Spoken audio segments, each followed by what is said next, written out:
wanted to say about smaller organizations is that how do you, maybe not the how, but I feel sometimes like they don't want the help, because they are too focused on the cost, So how maybe do you convince them, or, what's your approach maybe towards smaller organizations?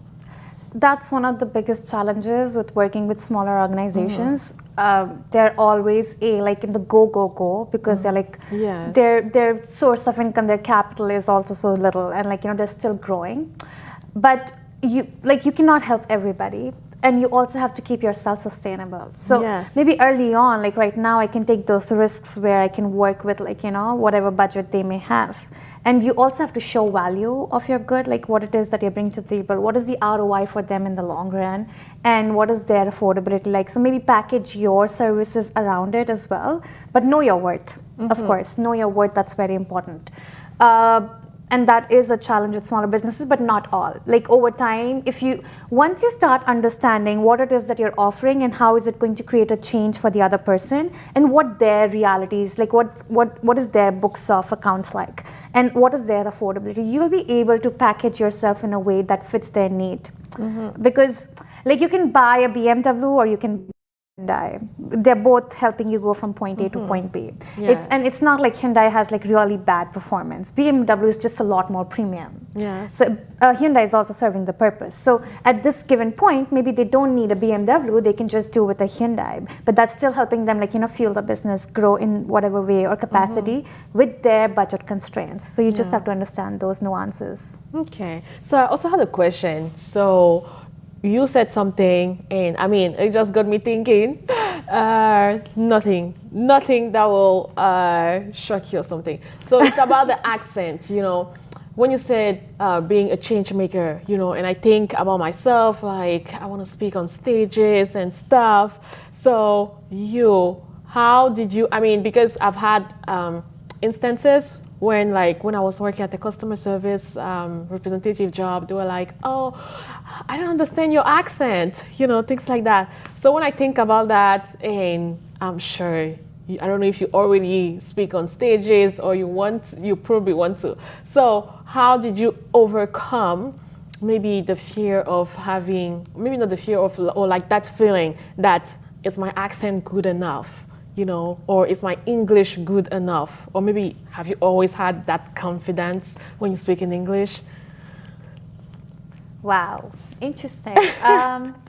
Personally, I never cared because that is not something that was going to change what it is that I'm speaking about. And if you're not able to understand what it is that I'm trying to say, you can always ask me. I will not be offended. But end of the day, it's the words and not the accent of it that mattered. What is the intention behind the word? What is the motivation behind the word? And if you don't understand it, I'm here to answer or repeat myself or give it to you in written. But the end of the day, it's do you get the essence of what it is that I'm trying to say? And is that something that's resonating with you? And anybody who wants to understand you will. Yeah, they will make an effort at least. Well, it's just I was watching this interview.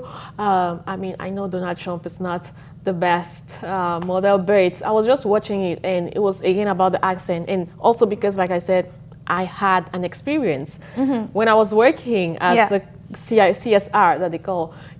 Clients will always tell me that, and then I decided to really work. Not that having an accent is bad, but sometimes, I don't know if they do it intentionally.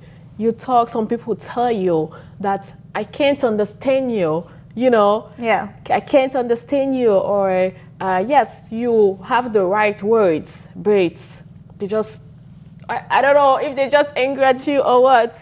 See, we have to, I feel like we have to just give humans that grace where just take them for their word. If they don't understand you, that's not the end of the world. It's okay for them to not understand. You can try again, and if they still don't, it's not good. It's not a life or death situation. I feel like we take life so seriously. Just take people for what they're saying instead of taking attaching an emotion to it. If they don't understand you, try again. If they still don't, ask somebody to explain to them. That's it, finish. But over time, I think over time your accent also changes, or over time, when I am in my home country, well, I sound the same everywhere. But let's say when I am with one of my ex-boyfriends, like he was very Canadian. So I would get a different accent because of speaking in so much English with him all the time. And you catch it as like somebody who's used to change, you would catch the change along with it. You become agile with your environment. And that's okay too. I feel like there's a lot of prejudice on that as well, where people are like, oh, you've gotten an accent now because like, you moved to a different country. I'm like, yes, of course I've gotten an accent. Like, I mean, it's not even a question you should have. Like, if I did not, then that would mean like I did not expose myself to change. I did not try and embrace the change. I did not try and assimilate myself in a culture that I was trying to be a part of. So like, of course I changed. Of course my accent changed. But at the same time, that doesn't mean I changed as a person. And even if I did, so what? Change is the only constant.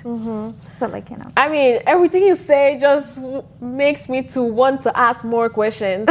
Wait, I'll try to not make it longer, but it's just that I'm thinking, it's the same issue we have like when we go back, right? When we're here, we have to adapt. And when we go back, they're like, oh, now you're speaking, you think you're an American, blah, blah, things like that, because your accent has changed.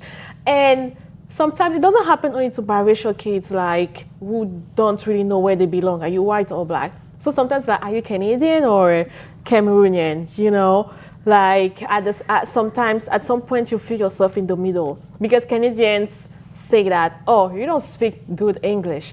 And they're like, you think you speak English like Americans. Anyway, it was just a comment because, I can relate. I think about that. And also, like, about my future here is, like, very crazy. I'll just say one thing. It's, like, people will ask those questions. And how you have to perceive it is just, like, take that as curiosity as opposed to like an accusation. Like take that as something that they do not understand and try and explain it to them. And over time they will. Because your friends back home, they have not experienced this life. So they don't understand the changes that you go through. They don't understand the environment that you're exposed to.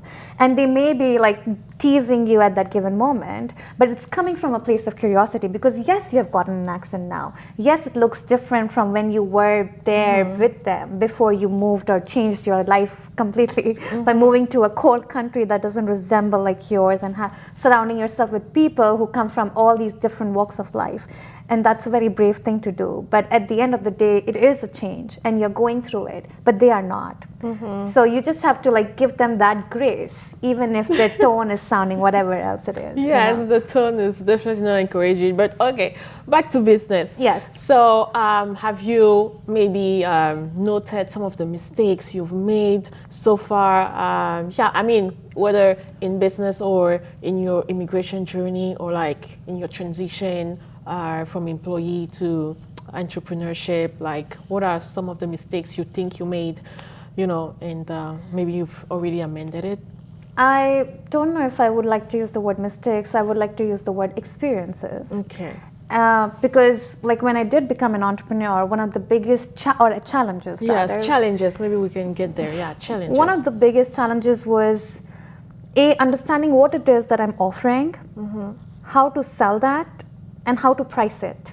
These are some of the key things that like you have to start questioning because as an employee, like they give you a job description that this is your job description, even if you do all of that or not. You don't have to really describe your own job description. As an employee, you don't have to sell your job description. You maybe have to sell yourself as a candidate, which we have to do more often than not. But you don't have to sell that, okay, this is my, I am this person and this is what, and also like figure out in the process that this is what you'll be doing. And especially as a consultant, because it's such a broad term, like there's so much that you can do that narrowing it down and making it fit for your customer is such a key. I'm still in that journey, but like, and the third thing, of course, like pricing it right. Like what is the right price point to go with? What is your worth? Understanding your worth and just packaging it. So those three things were the most challenging thing about being an entrepreneur, because everything else, like if you have the skills, if you have the know-how, if you know that you can work hard and get things done, if you know that you can create a network and find your clients, you can do all the other things, you can do the job right.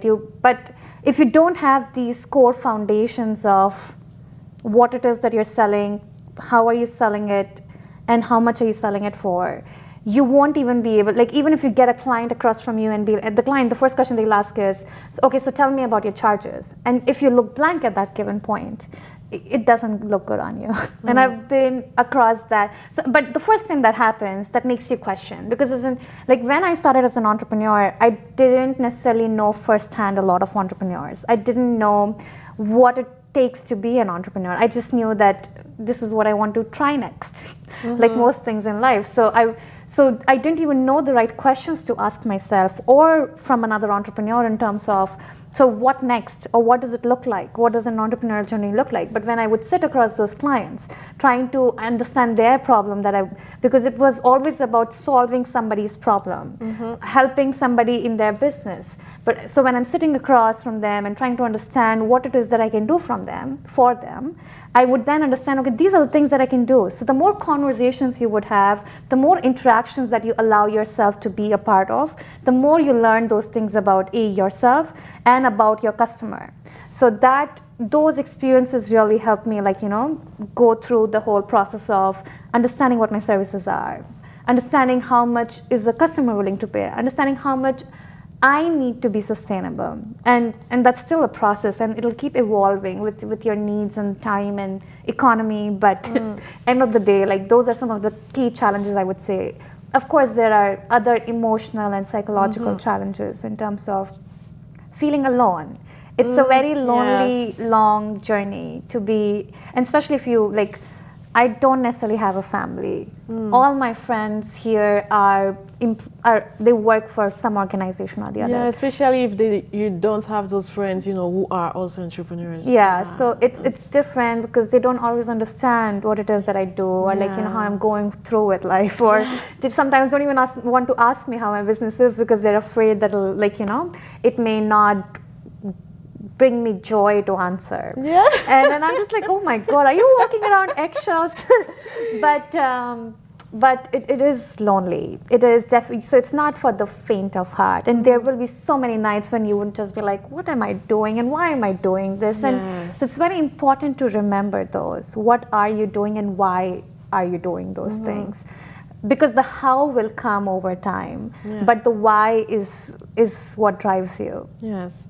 So even if you are single right now, I think, the time, you still need to keep some time for your family back home. So what are the limits you fix yourself for that?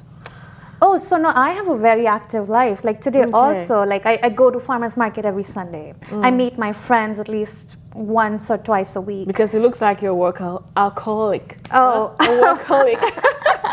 It looks like you work a lot. No, I just have fun a lot. Like when you enjoy what it is that you're doing, it won't feel like work. Because like I do everything that I have fun in life with. Like, I meet people, which is one of my favorite things to do. And I get to do that as part of my job. I get to research about things that I'm curious about because I'm a very curious person. So, and that is like a really big part of my job. I get to like just go from point A to point B, and just like sometimes it's like, and ChatGPT has really helped with like making those reports, because now I can put my insights, and as somebody whose first language is not English, all I have to now do is ask it to structure it for me, and like that would be like the most time-consuming part of my work back in the day. But now with these tools evolving our ecosystem, the technology that has like accelerated in the last 4 years so phenomenally, like it really helps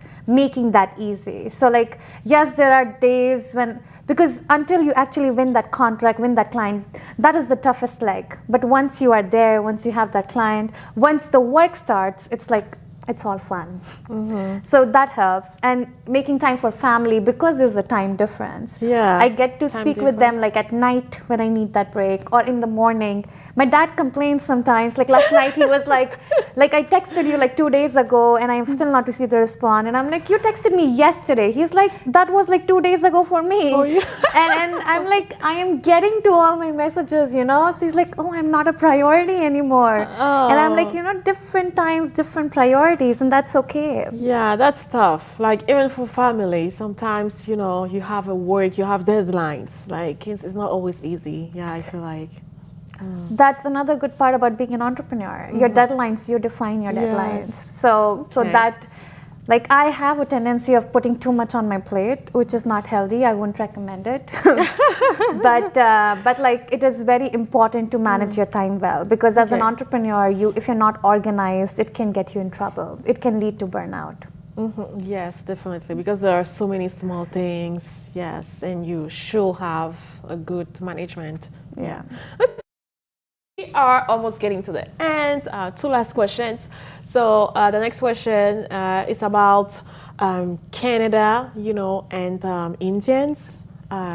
So what I've seen, I've noticed, whether online and even because sometimes I'm like online, people are exaggerating, but even in real life, I feel like in Asians in general, they really like to be in their social circle. Like they don't mingle easily. So what is your thought on that? And I feel like Canadians are, they're not really happy about that. Like you said, Toronto is really Indian, right? Like there are a lot of Indians there. So it's when I said Toronto is very Indian, I meant like not Indian per se, but like feels like India. It was mostly because of how populated it is, how busy it is. Okay, but there are a lot of there are a lot of there. Yes, there are a lot of, and I feel like Asians, generally speaking, China and India contains almost, I want to say, more than 50% of the world population. I mean, close to. So can you accuse them of being everywhere? Like at this point, we are living in a global society, and it even I once went on a vacation to Sweden and Norway, and I thought, okay, this is where I will not run across other Indians, and even in those cold mountains, like in isolate, siloed spaces, I found Indians. So we are so many that you would find us anywhere. And Canada has been so welcoming. And that is why you would find more of us here than maybe, let's say, Finland, I guess. Okay. So yes, there are a lot of Indians. And yes, to your point, maybe a lot of them do not assimilate, but I would not necessarily associate that with them being Indians, because I'm an Indian. One of my first friends was Russian. One of my best friends is Nigerian, I was telling you. Yeah. And most of my ex-boyfriends were Canadians, and we got along really well.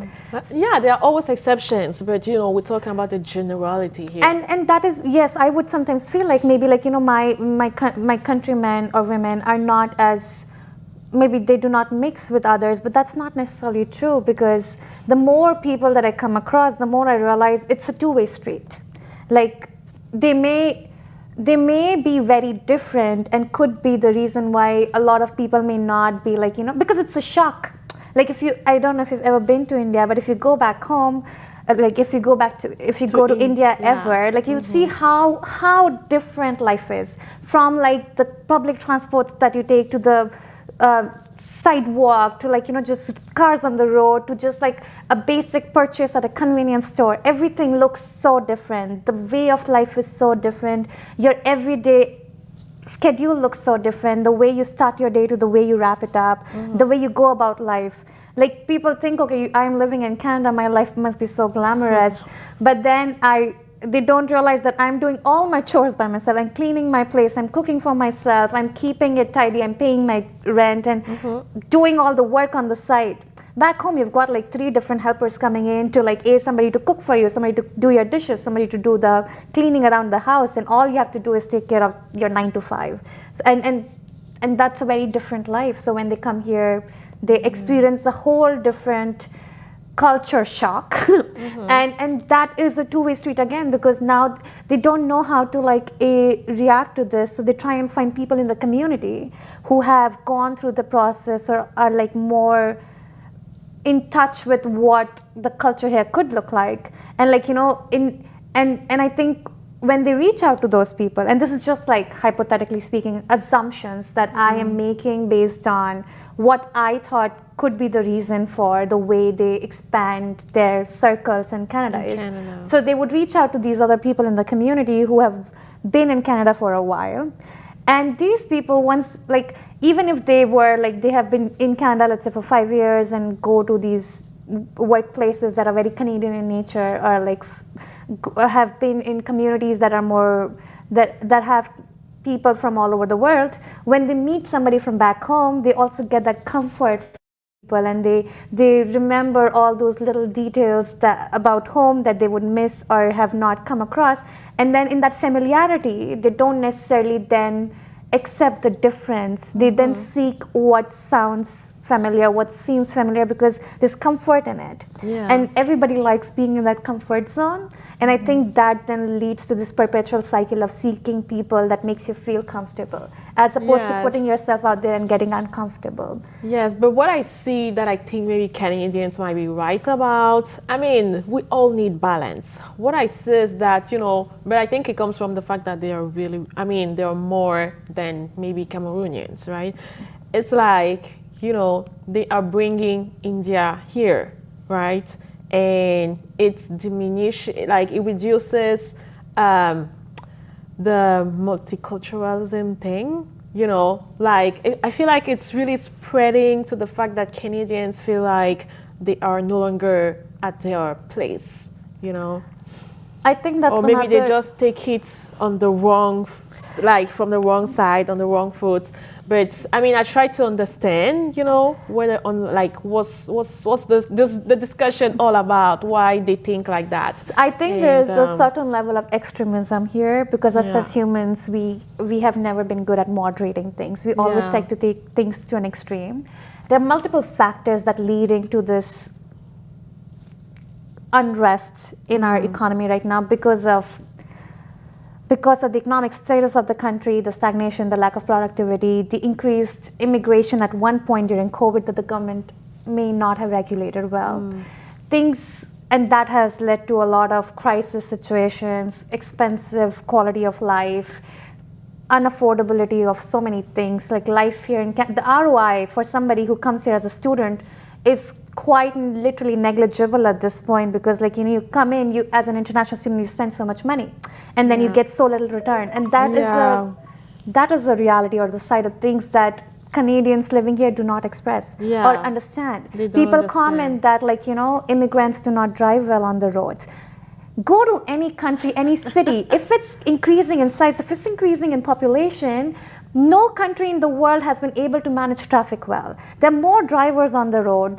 Yes, some of them are maybe inexperienced, but in my experience, an immigrant driver is a lot more careful than a local one, because they're if not from here, and they're worried about their status in Canada. So they definitely do not want to make mistakes. They are more afraid than anybody else who's on that road, on those roads, driving day in, day out, because they have so much in line. They have so many things that they care about to make those stupid errors on the road by being rash or angry. So I do not agree with the comment that maybe they do not understand the rules of the road, and it may have an adoption period, and the learning curve's different, but that doesn't mean that whatever the mistakes that they may be making is intentional. We just have to maybe be better at regulating the way we give out driver's license, or get better with public infrastructure, because for the love of God, ever since I've moved to this country, I've felt like my freedom has been cut off because of the lack of public infrastructure. This is such a car economy.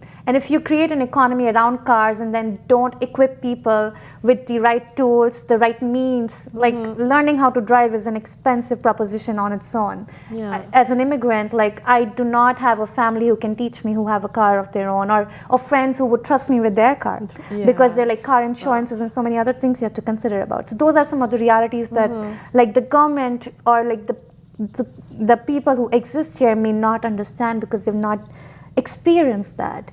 So that's another side of the story. I'm not saying that all immigrants mix up or all immigrants don't. I'm not saying that Indians are siloed or stick to their communities or they don't, because I host the Diwali party every year, and I've got such a mixed group coming in, and they all appreciate these different dishes that we do. Then we've got Thanksgiving, where we do different things again. We've got 2 days ago I was at a Halloween party where we are in a room with 3 different countries existing, and and it's not a festival, it's not something that I celebrate culturally, but you do those things because you're in this country that's so culturally diverse. That's my favorite part about this country, and I don't want to change that. I don't want to put that label that no, we are not mixing, because I don't see it.